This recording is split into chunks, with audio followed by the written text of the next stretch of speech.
Malheureusement, Bichinté, j'apprends une terrible nouvelle. Suite à de terribles événements meurtriers dans le centre de Paris. Après les attentats, on ne se sent pas forcément proche de l'État. C'est vrai qu'il y avait eu un peu une différenciation par rapport à l'État. On se disait, est-ce qu'on va rester en France? Est-ce qu'on est vraiment protégé en France ou pas? Et d'avoir eu ce statut et de pouvoir bénéficier de tout ça, oui, c'est sûr que ça nous rapproche un petit peu plus de l'État. Et oui, on se sent différent.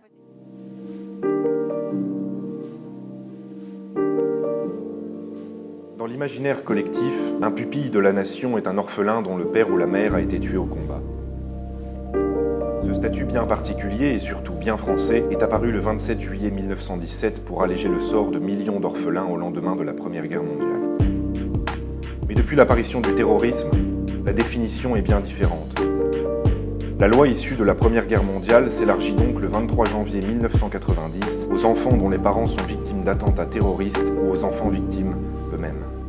Ce statut centenaire reste très actuel suite aux attentats terroristes qui frappent la France dans les années 90, mais principalement depuis les attentats du Bataclan survenus le 13 novembre 2015.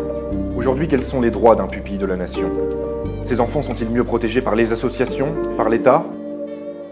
L'État n'est pas assez présent en ce qui concerne les victimes du terrorisme. Trois acteurs, c'est ça, c'est la société, l'État et les victimes. Il faut qu'il y ait une bonne communication entre les trois.